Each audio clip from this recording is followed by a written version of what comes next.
بسم اللہ الرحمن الرحیم اللہ اللہ اللہ۔ اوپن ہارٹ سرجری کا پہلا تصور میرے نبی کے سے شروع کیا گیا ہے کہ جب آپ کو معراج پہ لے جانے لگے، ام ہانی کے گھر سے آپ کو جبریل نے لیا اور حتیم میں آئے۔ حتیم وہ چھوٹی وال دیوار ہے جو بیت اللہ کے ساتھ، اس میں خالی جگہ، یہ بیت اللہ کا اندر ہے۔ جب ہمارے نبی 35 سال کے تھے تو قریش نے سوچا کہ بیت اللہ بنائیں، وہ سیدھا ہو گئے تو وہ مستطیل تھا، لمبا زیادہ چوڑا تھوڑا۔ ابراہیمی بنیادیں یہ طے کیا کہ حلال کمائی سے بنانا ہے، حرام سے نہیں۔ اچھا، وہ پیسے اتنے بنے کہ یہ چوکور بنا اور اگلا حصہ رہ گیا، تو کہنے لگے بس بھائی جتنا ہے اتنا ہی بناؤ، تو وہ چوکور بنا کر اوپر چھت ڈالی اور یہ حصہ چھوڑ دیا کہ جب پیسے ہوں گے تو ہم یہ بیچ میں شامل کر لیں گے۔ یہ اللہ کی حکمت تھی، نہ پیسے ہوئے نہ وہ شامل ہوا، تاکہ غریب لوگ بھی اگر بیت اللہ کے اندر نماز پڑھنا چاہیں تو وہ جگہ ہے جہاں اگر آپ اندر ہیں، ہم تو بیت اللہ کی طرف منہ کر کے نماز پڑھتے ہیں نا، لیکن اگر آپ بیت اللہ کی طرف پشت کر کے حتیم کی طرف منہ کر کے نماز پڑھیں تو بھی آپ کی نماز ہو گئی ہے، چونکہ آپ بیت اللہ کے اندر ہیں۔ میں 2 دفعہ بیت اللہ کے اندر گیا، نماز پڑھی، لیکن وہ تو بڑے سفارشوں سے اور بڑے تعلقات سے، اور وہاں تو جو آدمی چلا جائے وہ بیت اللہ کے اندر ہے، تو آپ کو حتیم میں لے جایا گیا۔ اب آپ کو بے ہوش نہیں کرنا، یوں جبریل نے ہاتھ مارا، سارا سینہ کھل گیا، اب دیکھ رہے ہیں، اور اس نے دل کو باہر نکالا تو دل سارے جسم سے جدا ہو گیا۔ اور اس کے میرا بھائی ہارٹ اسپیشلسٹ ہے تو میں اسے سنتا رہتا ہوں، باتیں گھر میں ہوتی رہتی۔ اچھا، نکالا، پھر اس کو زمزم کا پانی ایک ٹپ میں تھا، اس میں دھویا، اس کو دھویا، دھوتے رہے دھوتے رہے دھوتے رہے دھوتے رہے، اور آپ دیکھ رہے ہیں۔ اس کے بعد ایک آسمان سے لائے تھے، وہ پورا نور کا ایک بھرا ہوا برتن تھا، پھر وہ سارا نور آپ کے دل میں انٹر کیا، پھر اس کو بند کر کے پھر لگایا، ساتھ ہی دل سر ہر رگ سے جڑا، پھر سینے کو ملایا ہاتھوں سے، پھر یوں ہاتھ پھیرا۔ تو اب جن کی ہارٹ سرجری ہوتی ہے، اب دیکھیں یہاں کتنے بڑے بڑے ٹانکے لگے ہوتے ہیں، لیکن آپ کے سینہ مبارک پر کوئی داغ نہیں۔ یہ پہلی اوپن ہارٹ سرجری میرے نبی نے معراج کے واقعے میں امت کو دیا ہے اشارہ، تو ہم نکھٹو نکلے تو اور لوگ ہم سے یہ سب کچھ لے گئے۔ سب سے پہلی ہارٹ سرجری 4 سال کی عمر میں ہوئی، جب آپ حضرت حلیمہ کے پاس تھے اور آپ بکریاں چرانے جایا کرتے تھے، تو آپ کے بھائی رضائی بھائی وہ دوڑے دوڑے آئے کہ میرے بھائی کو 2 بندوں نے قتل کر دیا۔ تو حلیمہ بھاگی ہوئی آئیں، تو آپ دیکھا آپ پریشان بیٹھے تھے، تو حضرت حلیمہ نے پوچھا بیٹا کیا ہوا؟ کہ 2 آدمی آئے تھے، مجھے لٹا دیا، میرا سینہ کھولا، میرا دل نکالا، پھر اس کو صاف کیا، پھر میرے دل میں، پھر میرے سینے میں دوبارہ فٹ کر دیا۔ یہ پہلی ہے، اور پھر معراج پر جانے سے پہلے دوبارہ اوپن ہارٹ سرجری ہوئی ہے۔ پھر براق کا آنا، تیز رفتار سواریوں کا تصور میرے نبی کے ذریعے سے ہمیں ملا کہ ایسی سواریاں بنائی جا سکتی ہیں جو مہینوں کا سفر گھنٹوں میں طے کر دیں۔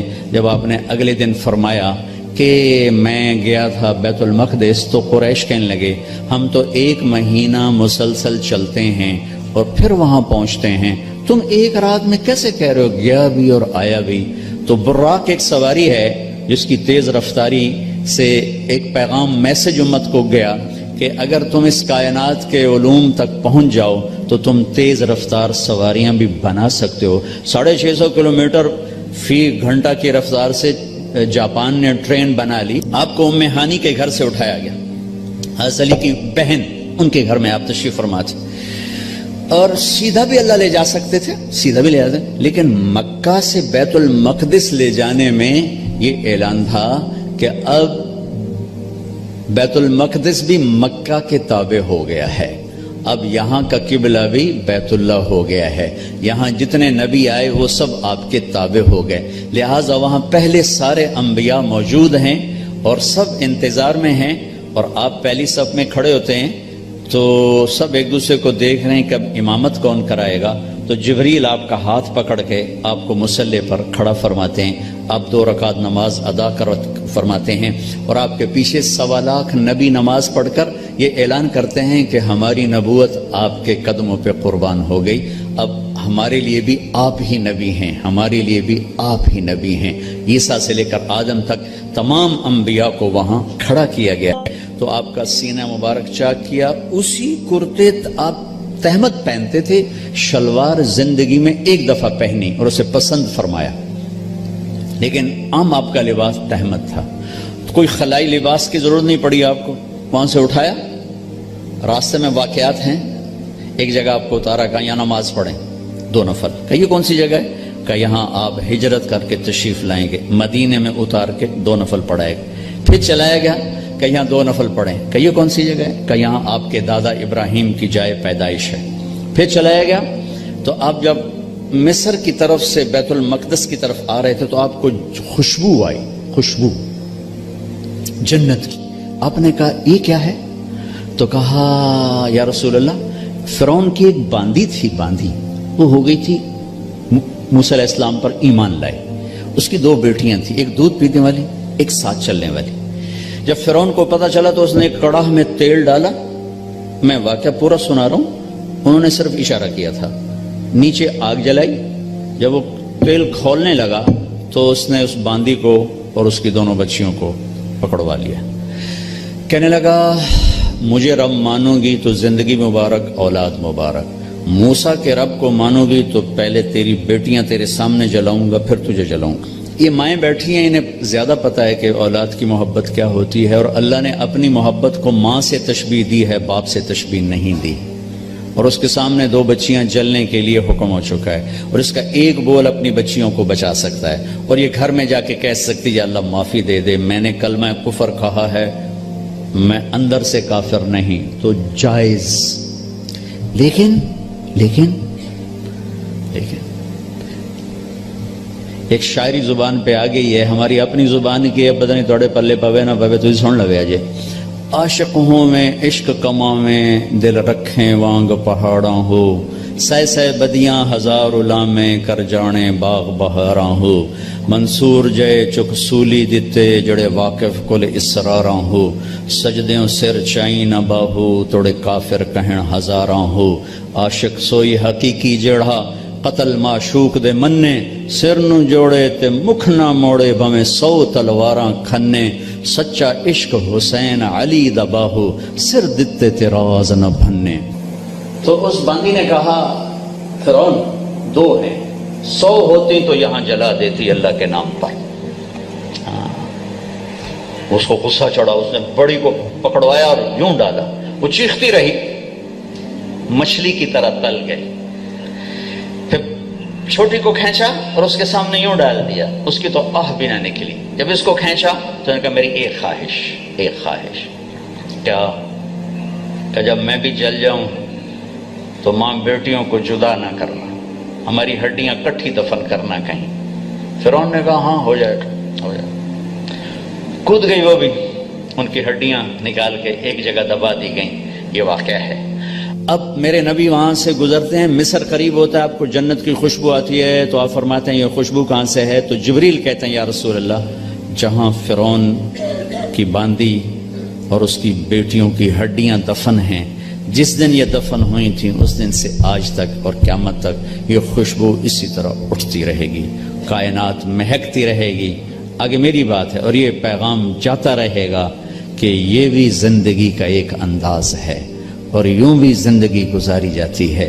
جو کسی مقصد کے لیے جیتے ہیں اور مقصد پر مرتے ہیں وہ حسین بن جاتے ہیں، اور جو صرف پیسے پر جیتے ہیں اور پیسے پر مرتے ہیں وہ یزید بن جاتے ہیں۔ میری تاریخ گواہ ہے کہ اللہ نے اپنے قریب ترین لوگوں کو نیزوں پہ چڑھا دیا اور بدماشوں کو فرعون بنا کے تخت پہ بٹھا دیا۔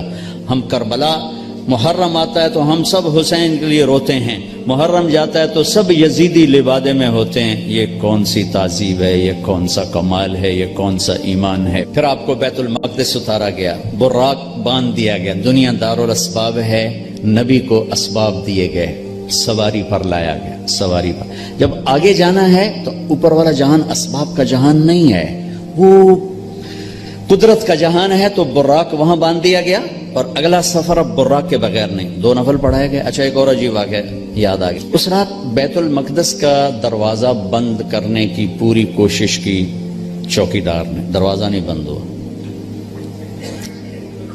تو اس نے مستری بلائے کہ یہ دروازہ نہیں بند ہو رہا، اور اپنے بڑے پادری کو بلایا کہ حضرت یہ دروازہ نہیں بند ہو رہا۔ تو مستریوں نے کہا کہ وہ ڈاٹ ہوتی تھی نا، ڈاٹ، کہ وہ تھوڑی سی نیچے آ گئی ہے، وہ اس نے پریشر اوپر ڈال دیا تو دروازہ بند نہیں ہوگا، صبح ٹھیک کر دوں گا۔ وہ جو بڑے پادری تھے نا، انہوں نے کہا بیٹا یہ ڈاٹ کا چکر نہیں، آج آخری نبی کی آمد ہے یہاں، یہ اس وجہ سے ان کے اکرام میں یہ دروازہ کھلا ہوا ہے، صبح خود ہی ٹھیک ہو جائے گا۔ یہ پادری بعد میں ایمان لے آئے تھے جب اللہ کے نبی نے دعوت نامہ بھیجا تھا، پھر ان کو عیسائیوں نے قتل بھی کر دیا تھا۔ وہاں آپ نے 2 نفل پڑھے۔ اب آپ نے اوپر جانا ہے تو مکہ سے بیت المقدس تک آپ بشریت میں ہیں، اور پھر یہاں سے اوپر جاتے ہیں تو سبحان الذی اسری بعبدہ، قرآن کی واحد سورہ جو سبحان سے شروع ہو رہی، سبحان الذی اسری، لفظ سبحان۔ سبحان میں کیا پیغام ہے کہ اللہ تمہارے قوانین سے پاک ہے، تمہارے مادی قوانین سے پاک ہے۔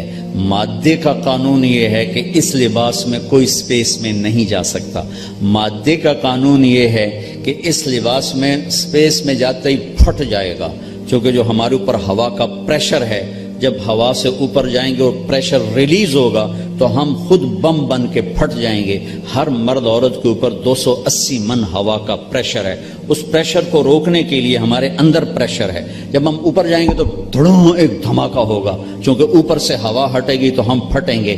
اس پریشر کو مصنوعی طور پر راکٹ میں کریٹ کیا جاتا ہے، لباس کے اندر، اس کے اندر، تب ہم اوپر جاتے ہیں کہ تمہارا رب ان سارے قوانین سے پاک ہے، سبحان سبحان۔ اوپر جانے کے لیے آسرا چاہیے، جبریل نہیں، جبریل کا آسرا بھی نہیں چاہیے، سبحان تمہارے قانونوں کا محتاج نہیں ہے۔ اتنی لمبی کائنات میں رات کے اندر سفر پورا ہو جائے گا، کیسے ہوگا؟ نہیں ہو سکتا، ہو سکتا ہے، کیوں؟ سبحان کہ تیرا رب زمان کا بھی مالک ہے، مکان کا بھی مالک ہے۔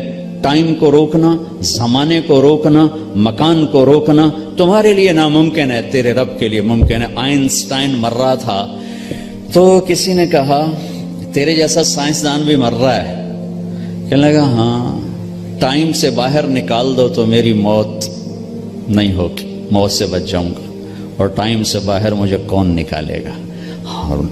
اللہ نکال سکتا ہے، اللہ نکال سکتا ہے کہ وہ ٹائم کا بنانے والا ہے، وہ زمانے کا بنانے والا ہے، وہ وقت کا بنانے والا ہے۔ سبحان، صرف ایک صورت ہے جو سبحان سے شروع ہوتی ہے، سبحان، اور اس سبحان کے اندر یہ سارے پیغام ہے۔ پاک ذات، بے عیب ذات، تمہارے قوانین سے بالا تر ذات، تمہاری سوچ سے بالا تر ذات، الذی اسری بعبدہ۔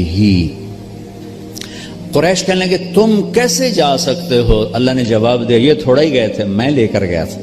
قریش نے کہا بغیر سواریوں پر اتنا وقت لگ جاتا ہے، تم بغیر سواری کے کیسے چلے گئے آ گئے؟ تو اللہ نے کہا یہ نہیں گئے، اسری بعبدہ، میں لے کر گیا، میں لے کر گیا۔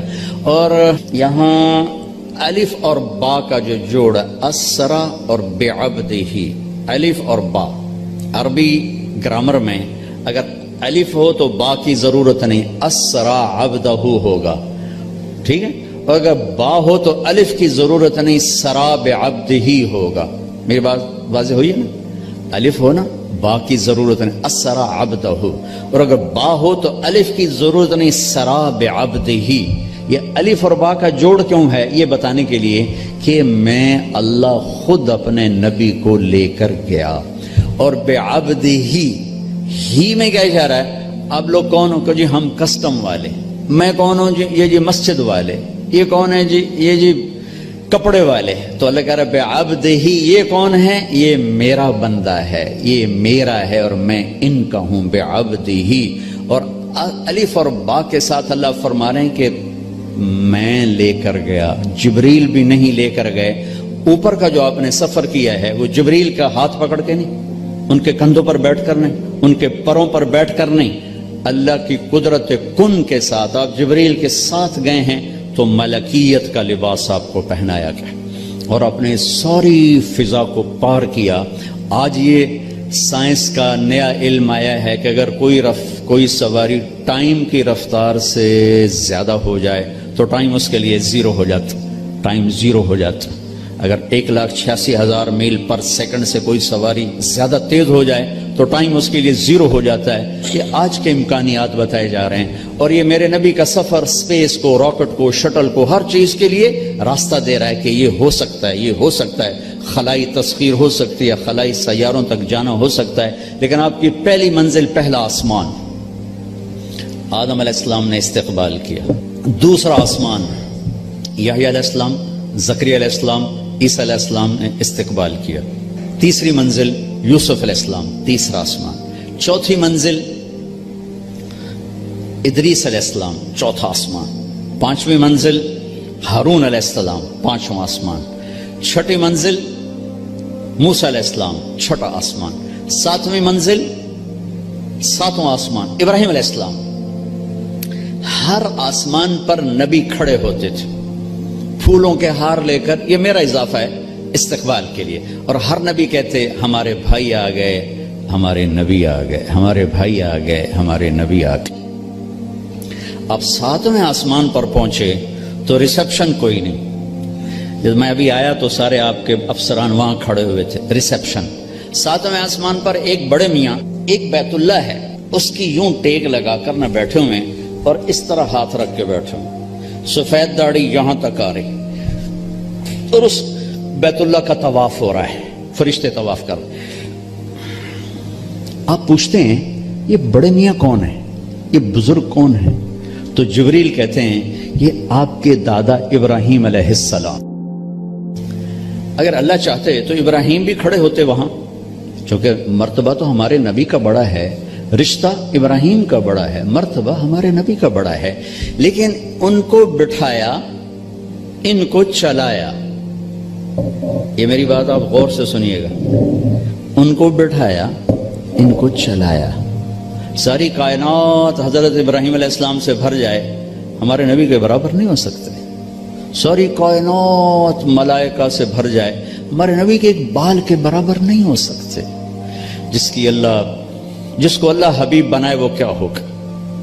جس کے چہرے کی قسمیں والضحیٰ، جس کی زلفوں کی قسمیں واللیل اذا سجا، جس کے شہر کی قسم وہذا البلد الامین، جس پر اتری کتاب کی قسم قاف والقرآن المجید، جس کی جان کی قسم لعمرک انہم لفی سکرتہم یعمہون، جس کا وکیل صفائی بن کے قسم والنجم اذا ہوا ما ضل صاحبکم وما غوا، جس کو تسلیاں دینے کے لیے قسم والضحى واللیل اذا سجا ما ودعک ربک وما قلا، جس کے بول کی قسم وقیل ہی یا رب ان ہؤلاء قوم لا یؤمنون، جس کو رحمت للعالمین کا ٹائٹل وما ارسلناک الا رحمت للعالمین وما ارسلناک الا کافۃ للناس بشیرا ونذیرا، جس سے اللہ لاڈ سے کبھی محمد، کبھی احمد، کبھی ماہی، کبھی حاشر، کبھی عاقب، کبھی فاتح، کبھی خاتم، کبھی ابو القاسم، کبھی طٰہٰ، کبھی یاسین، کبھی مزمل، کبھی مدثر، کبھی شاہد، کبھی مبشر، کبھی نذیر، کبھی داعی الی اللہ، کبھی سراج منیر۔ دیکھو تو صحیح اللہ کیا لاڈ کر رہا ہے اپنے نبی کے ساتھ۔ یہ بیت اللہ کی دیوار ہے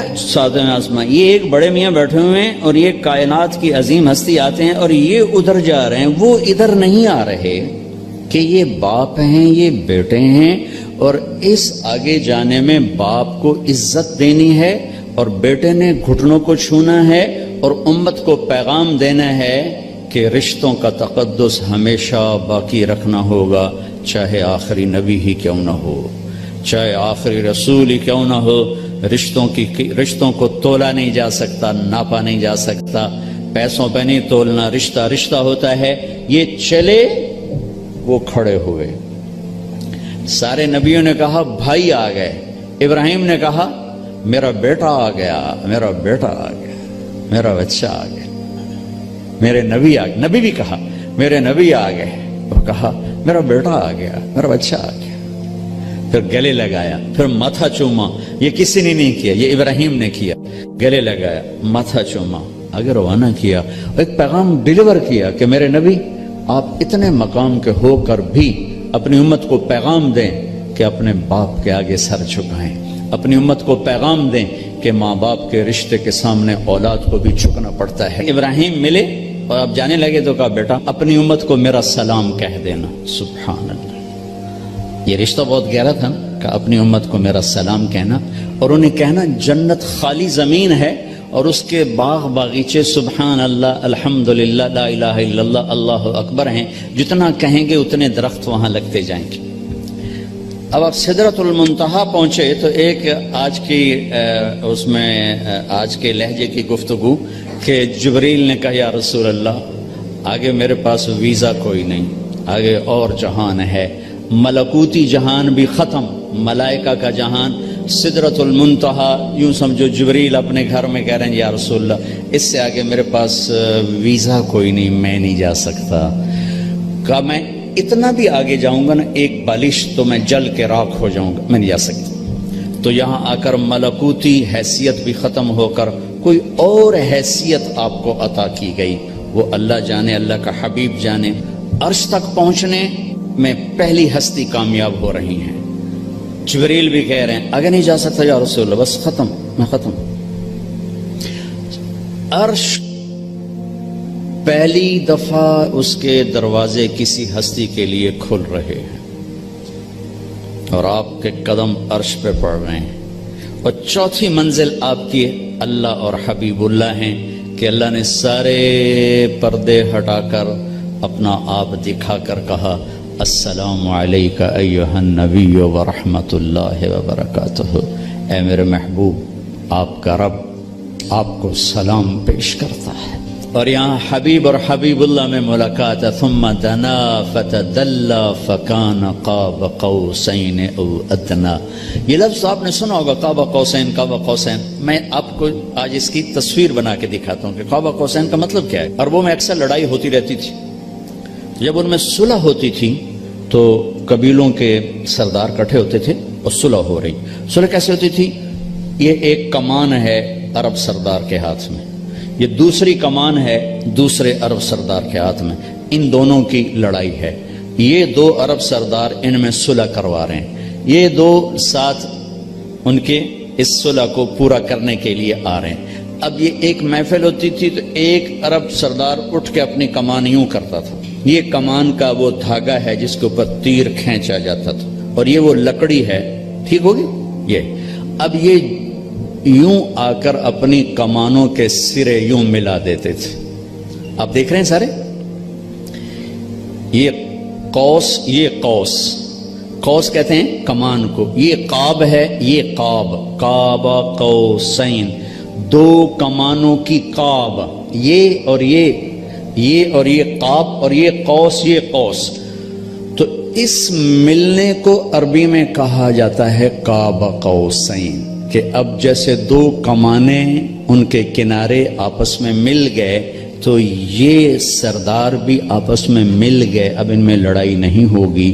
اس محاورے کو اللہ نے اپنے اور حبیب اللہ کے لیے استعمال کیا، فکان قاب قوسین، کہ میرا حبیب میرے قریب ایسے ہوا جیسے دو کمانوں کے کنارے قریب ہوتے ہیں۔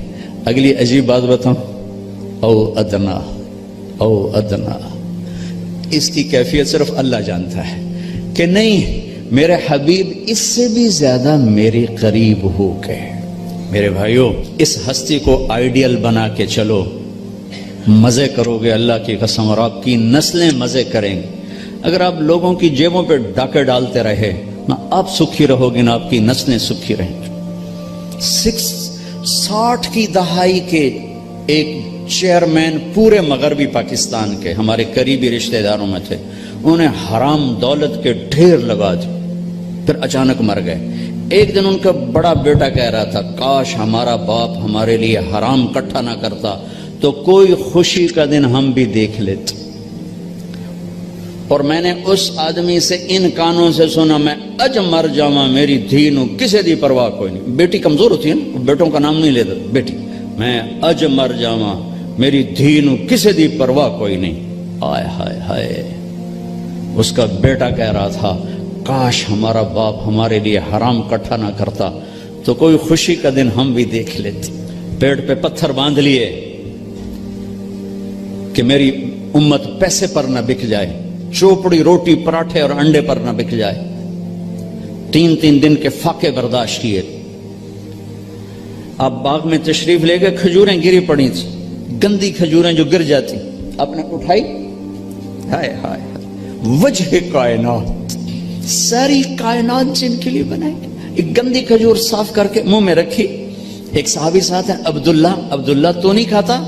کہ یا رسول اللہ مجھے بھوک نہیں.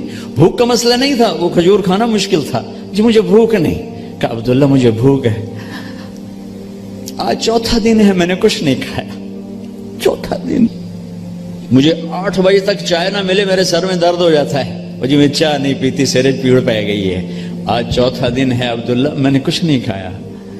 گری پڑی کھجور صاف کر کے کھائی ہے.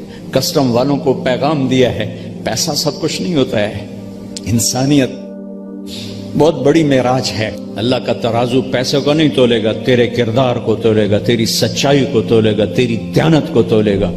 اللہ اور حبیب اللہ کی ملاقات ہے, قاب قوسین او ادنا. پھر وہاں سے آپ کی واپسی ہوئی ہے تو 50 نمازیں لے کر واپس آئے. میں اللہ پہ قربان جاؤں, اللہ نے 5 دینے تھیں, 50 کیوں دی ہیں؟ نماز کی اہمیت بتانے کے لیے کہ نماز بڑی عظیم چیز. آگے آپ نے کچھ کہا ہی نہیں, چپ کر کے واپس آ گئے. تو میں نے کہیں پڑھا نہیں, لیکن مجھے لگتا ہے اللہ نے چھٹے آسمان پہ موسیٰ علیہ السلام کو کھڑا کر دیا, ہوگا, چونکہ پڑھا ہوا نہیں, وجدان ہے. یا رسول اللہ, اللہ کی ملاقات کیسی رہی؟ بہت اچھی رہی. کیا ملا؟ کہ 50 نمازیں. کہا توبہ یا رسول اللہ یہ کون پڑھیں گے؟ اب واپس جا کے تھوڑی کم کروائیں. واپس گئے, 5 کٹ. پھر آگے موسیٰ کھڑے تھے, کتنی؟ 5. نہیں یا رسول اللہ, واپس جائیں. پھر 5. 9 چکر لگے, آنا جانا 5. صرف یہ بتانے کے لیے کہ کسٹم والوں, نماز بھی ایک بہت بڑا حکم ہے. جب 5 رہ گئیں تو موسیٰ علیہ السلام نے پھر کہا واپس جائیں, کوئی نہیں پڑھیں گے. آپ نے کہا مجھے شرم آتی ہے, اب 5 کم ہو رہے ہیں, اب جاؤں گا تو 5 کم ہوگی تو پیچھے کیا بچا, میں نہیں جاتا. تو کہنے لگے چلو ٹھیک. میری امت پہ 2 نمازیں فرض تھیں, انہوں نے کوئی نہ پڑھی. یہ کسٹم والے 5 کی تھرو پڑھنے, ایک نہیں پڑھنی, 5 کی تھرو پڑھنی. میں کہا نہیں میں نہیں, بس اب ٹھیک ہے. یہ پھر غیب سے آواز آئی اوپر سے, میرے حبیب آپ نے 5 قبول کی, ہمارے ہاں 50 ہی ہیں, آپ کی امت 1 پڑھے گی 10 لکھی جائیں گی, 1 پڑھے گی 10 لکھی جائے گی. تو یہ وہاں سے تحفہ لے کر آئے. وَلَقَدْ رَآهُ نَزْلَةً أُخْرَى عِنْدَ سِدْرَةِ الْمُنْتَهَى. پھر واپسی پہ جبریل سے پھر آپ کی ملاقات ہوئی, پھر وہاں سے واپس آئے اور پھر بیت المقدس پہنچے. پھر وہاں سے براق پہ سوار ہوئے اور صبح نہیں, اسی وقت آپ کے سردی کا زمانہ تھا, بستر کی گرمائش ابھی ختم نہیں ہوئی تھی کہ آپ واپس اپنے بستر پر تشریف لے آئے. صبح آپ نے حضرت خدیجہ سے کہا یہ ہوا ہے, میں بتانا چاہتا ہوں. وہ ڈر گئی, یا رسول اللہ لوگ تو بہت جھٹلائیں گے.